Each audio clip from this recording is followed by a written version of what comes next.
Sir, ముఖ్యంగా జగన్మోహన్ రెడ్డి గారికి సంబంధించి ఈ సింగయ్య గారికి సంబంధించిన ఆ ఘటన జరిగినప్పుడు అది కేసు ఎంత వ్యాలిడ్ ఉంటుంది లేదనేది కూడా అందరూ చూస్తున్నారు. కానీ ప్రభుత్వం కోర్టులకు వెళ్ళింది, కోర్టులు చివాట్లు పెడుతూ వచ్చాయి, ప్రభుత్వం మీదే వ్యతిరేకంగా మాట్లాడుతూ వచ్చాయి.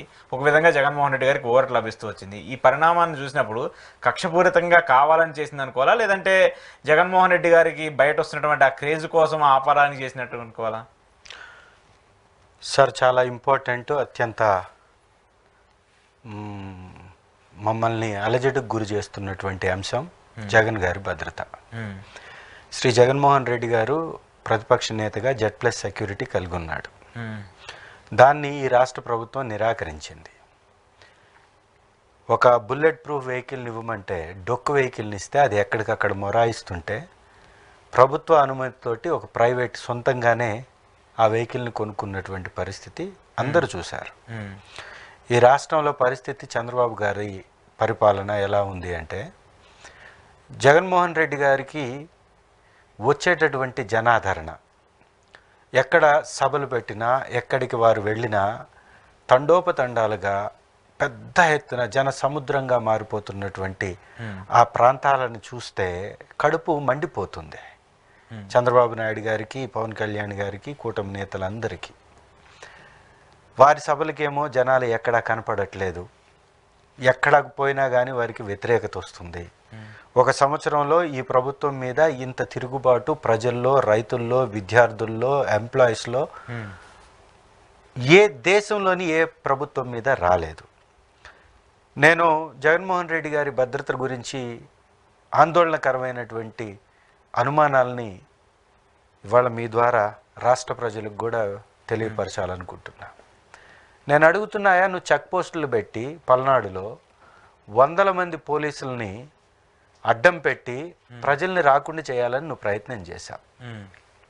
చేయగలిగావా చంద్రబాబు నాయుడు గారు అని నేను అడుగుతున్నా. పల్నాడు పర్యటనకు వెళ్తున్నప్పుడు పర్మిషన్ అడిగినప్పుడు ప్రతిపక్ష నేతకి భద్రత కల్పించి ఆ పర్మిషన్ ఇచ్చి ఆ ప్రోగ్రామ్ని సంపూర్ణంగా ఎలాంటి అవాంఛనీయ సంఘటనలు జరగకుండా భద్రతని కల్పించాల్సిన బాధ్యత ప్రభుత్వానిది. పోనీ నువ్వు 100 మందికి ఇచ్చావు పర్మిషను, 100 మందిని మాత్రమే అలౌ చేసి మిగిలిన వాళ్ళని కట్టడి చేయగలిగావా? 100 మంది పోలీసు వారిని అక్కడ మోకరించావు, చెక్ పోస్టుల దగ్గర పెట్టావు.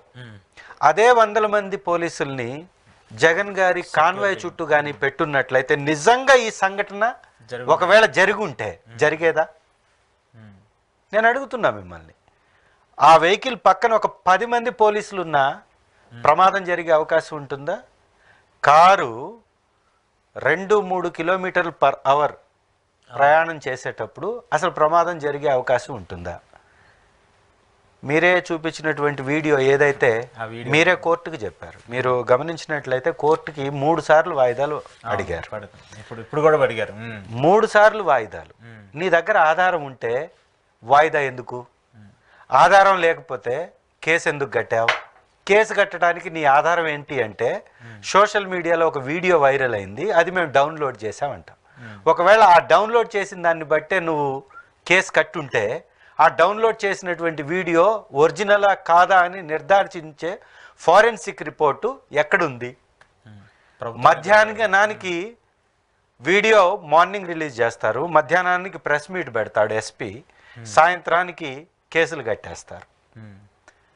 అంటే ఇది ఎలా జరుగుతుంది? ఒకసారి దీని యొక్క ప్రయాణాన్ని ఒకసారి గమనించండి, దీని తీరుతెన్నులను ఒకసారి గమనించండి, ఈ విధానాన్ని ఒకసారి గమనించండి.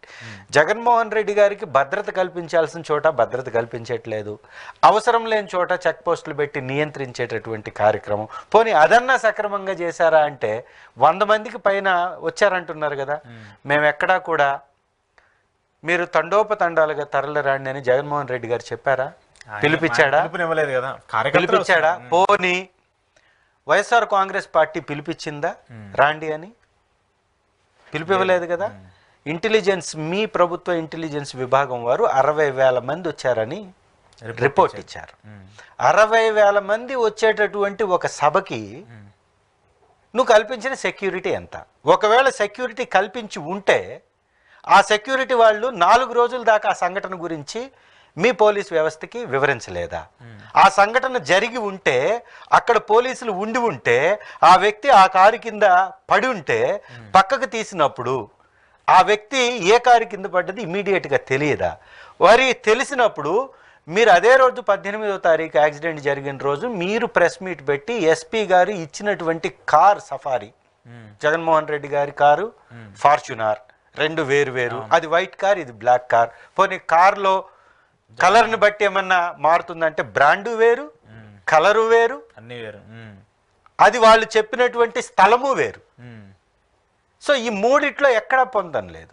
ఎస్పీ గారు మొదటి రోజు 18వ తారీఖు పెట్టినటువంటి ప్రెస్ మీట్కి వాస్తవాల పంచనామాకి పర్ఫెక్ట్గా మ్యాచ్ అవుతుంది. పంచనామాలో చిన్న చిన్న గాయాలు ఉన్నాయి, భుజం మీదకి వాహనం ఎక్కింది, ప్రైవేట్ వాహనం కాన్వాయిలో లేని వాహనం గుద్దడం వలన చనిపోయారు, ఆ వ్యక్తి పేరు, డ్రైవ్ చేసినటువంటి వ్యక్తి పేరు ఇది, కార్ ఇది, ఆ వెహికల్ని సీజ్ చేసి ఆ వ్యక్తికి 41A నోటీస్ ఇచ్చి పంపించేశారు.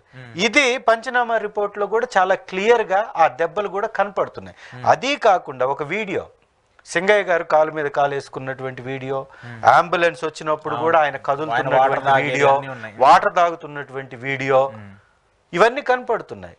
మరి ఒక యాక్సిడెంట్ అయినటువంటి వ్యక్తికి 35 నిమిషాల పాటు అంబులెన్స్ కోసం ఆపాల్సిన అవసరం ఏముంది? 3 కిలోమీటర్ల ప్రయాణానికి. కేవలం 3 కిలోమీటర్ల ప్రభుత్వ హాస్పిటల్ ఉంది కదా, 3 కిలోమీటర్ల ప్రయాణానికి పక్కన ఉన్నటువంటి సాక్ష్యం ఎవరైతే అక్కడ ప్రత్యక్ష సాక్షులు ఉన్నారో, వీరయ్య అని వైఎస్ఆర్ కాంగ్రెస్ పార్టీ అక్కడ ఆ ప్రోగ్రాంలో పార్టిసిపేట్ చేసినటువంటి వ్యక్తి చెప్పాడు, కోటయ్య అని హైకోర్టు సీనియర్ న్యాయమూర్తి, అతను కూడా చెప్పాడు.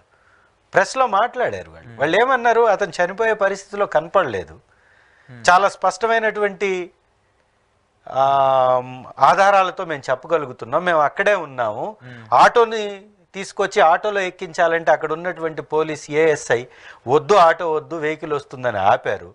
అప్పటి వరకు 35 నిమిషాల వరకు మేము అక్కడే ఉన్నాము, అతనికి ఎలాంటి ప్రాణాపాయ ప్రమాదం అయితే మాకు కనిపించలేదు అని చెప్పిన తర్వాత నువ్వు అసలు 35 నిమిషాలు ఎందుకు టైం వేస్ట్ చేసావు? అంత సివియారిటీ ఒకవేళ ఉన్నట్లయితే ఉంటే ఎందుకు చేసావు? ఇవన్నీ అనేక అనుమానాలు.